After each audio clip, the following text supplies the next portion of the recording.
And then your family made the decision to leave because they felt it was not safe, wasn't the appropriate place to... Actually, my uncle used to live in England for like 2 years before we decided to go there. And we just wanted to go anywhere really where it was just safe and more like suitable for our family. So my dad decided to, back then, we made, I think, fake visas just to get out of the country or something like that. And then yeah, England, I remember it was accepting asylum seekers, but not from Albania. They was accepting it from Kosovo. Yeah. So we had to, I think we had to go there and register ourselves as Kosovo. Yeah, lots of people did that. Yeah, but I mean, you know what it is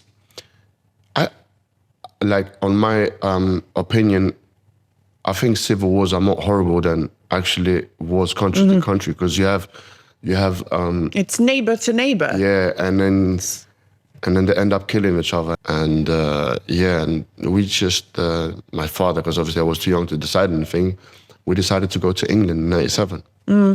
What was it like when you left? I mean, did you feel sad to be leaving, or was it like a relief to be leaving, a fear of the unknown? Do you know, the first moment I felt warm during the wartime is when I saw a tank enter our village, and that made me feel so safe as a kid. I'll never forget that.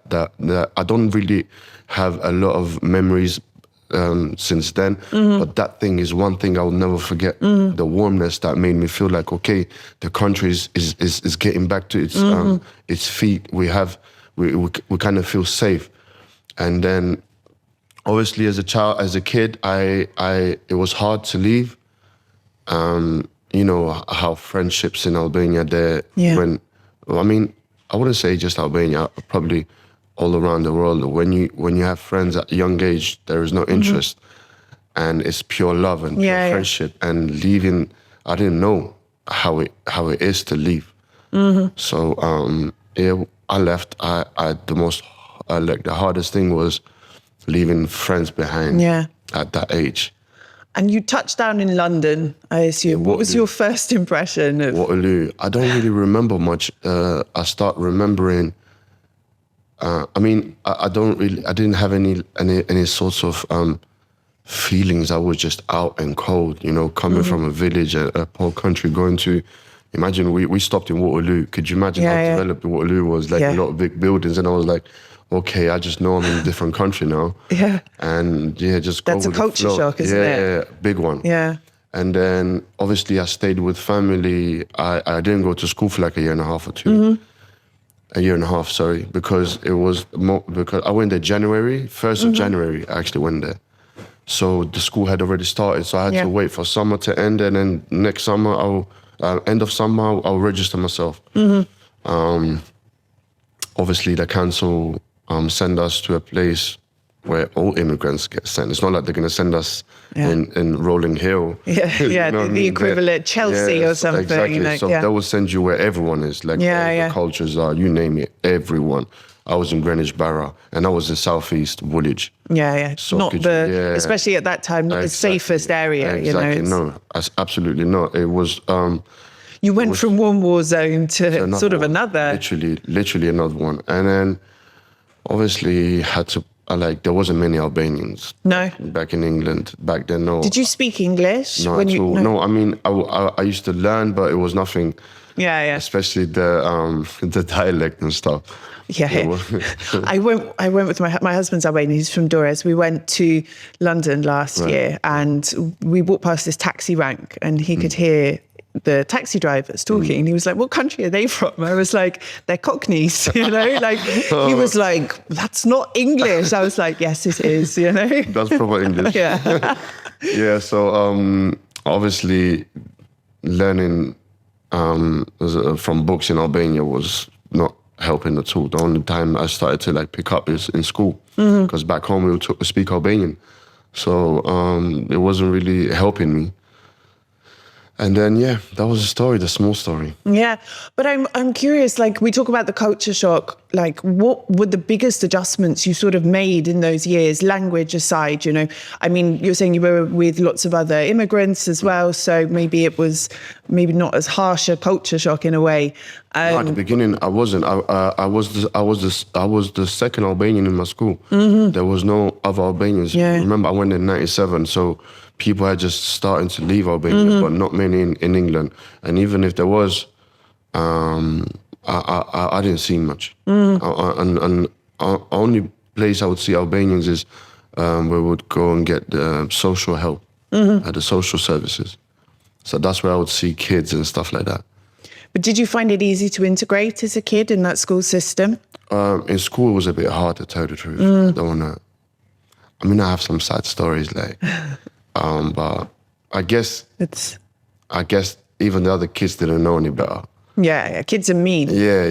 Especially they'll just say it without thinking. Yeah. I remember one thing that I'll never forget. I was in a lunch break in England, and I actually was like, okay, I'm gonna go to the quiet-looking kids. Those from England, so I was like, and mind you, it was the first time I see different cultures, different colors. Like, 'cause it is what it is. Yeah. I've grown in a country where we didn't see other cultures apart from Albanian. Maximum we would see Italians.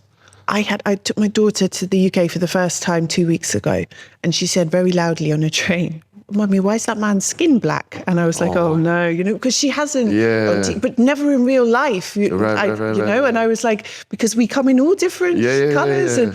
But she hadn't. But she also said, "Mummy, why is there so many drunk people walking around?" Wow. I was like, welcome to the UK. Yeah. Sorry, carry on. And then I got my tray, my food, and I was like, okay, I'm gonna go to the quiet kids, like like to the a bit more like quiet looking. You can tell when louder kids and more quiet kids, and the ones just mind the own sensible business. I was ones. like, yeah, let me just go and sit there. So I sat down. Mind you, that was from my class as well. And it's like, oh, what are you doing here?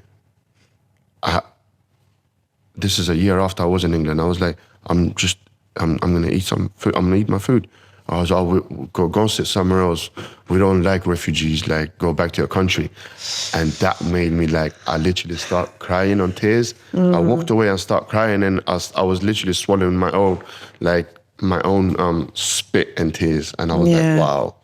I was like, welcome to going from one civil war to another type of war where you have to put up with a lot of things that as a kid, I never had this kind of problems back home. Yeah, but I'm sorry on behalf of my fellow countrymen. It's horrible. It's fine. I mean, they're kids that they don't know any better, and they haven't really maybe faced hardship. It comes from ignorance. I mean, even in Albania, I've had, because we have this thing called when you're from North, when you're originally from North. they like to bully you here. Yeah. But not now being from North is a cool thing. Yeah. So is that like you started fighting, like street fighting and boxing? Is that, like, I'm not trying to sound like a therapist or something, but you know, what was it in you that then moved into that? Was it linked? To tell the truth, as a kid back in Albania now, I've always been the kid that would train a lot. Out of all my friends, I was the leader. Of all my friends, I used to train crazy because, I don't know, people are just born like that with a lot of energy. So I know I would have definitely been a sport. Even to this day, I train. So since I was 7 years old, I remember I used to train every single night at home with the big lads. And every day, I'm talking about every single day. So I was always that kid with a lot of energy, the strongest in the class.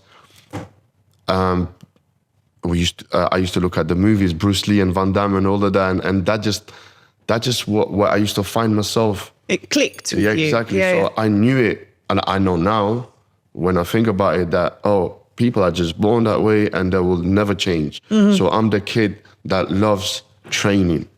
I used to do the splits, and I used to do hundreds of press-ups as a kid. I used to do the sit-ups.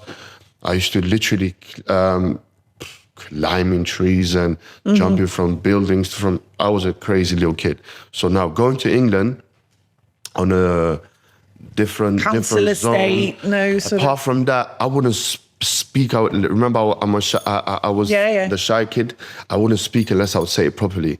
I wouldn't be friends with other people because I was embarrassed. I was shy. I always used to feel like I'm not enough to be a part of the community. And these kids are like a next level. I'm from a very poor, like, you know, these things follow up with you knowing where you come from and where you are. And I'm like, at age of 12 or 13, one of my friends in school, Albanian, Eddie, his name is Eddie, is still one of my best friends now, and he actually now has a boxing club in Albania. Oh, cool. One of the most successful ones is OTR Boxing Promotion. So we turned everything, all our energies we put into positive things now, like all sorts. So it's like, yo, I see you like you're, because when it came to PE, I was the fastest kid. I was the best in all English, in all London schools. I became number one javelin. I was like number one at all the classes around school, around England, sorry. In my year, of course. And I was the best swimmer and I was the fastest. So people knew when it came to PE, I was like the best out of the best from all the kids. So I was like, really, you go there? There's a boxing club. I never heard of boxing clubs before. So I went there. That was like one of the best days of my life. You found your niche, your people, your place. Where I went to my boxing club, St. Peter's in Woolwich, and I never stopped going there. And then how I ended up to the street fight was a whole like unnecessary, and it was like almost I would say an accident, because a friend of mine was like, yo, there was like this, I didn't even know it was illegal. I didn't even know it was no gloves. I was literally end of 15, I was 16 years old, and I was fighting with men. But I was gifted. In boxing, I was gifted. I was a real talent. I've never lost a fight. And then because I put up a great performance on my first fight, it became viral. It became so viral that it went to the Boxing Federation and they actually banned my boxing license. So I was never able to box professionally because of my friend. And I was about to fight them few months. So there was like, that was it. Yeah, that was it. They cut me. But then I was my teacher's favorite in my boxing class. So it was like, he got so angry, I was so upset and so sad. It was like, why did you do it when you had a great future? I was like, I don't know, I just got dragged into it. So, but everything happens for a reason. Yeah, I guess. You know? I guess. Like when bad stuff like that happens, I always try and think, okay, yeah, it's crap, but it's making way for something better, which in your case, 100%. It's not like you've not been successful doing something else, is it? And then, and then I ended up still going to my boxing, gym, to my boxing club, but I was just training there. I was training there, and then I was doing the street fight. But I done street fight from 16 to 18. So where did the music come in? Music was always a side dish in England because that's the only thing that comes for free. Like, especially living in the blocks where I used to live. Yeah, it's a big part of the life there.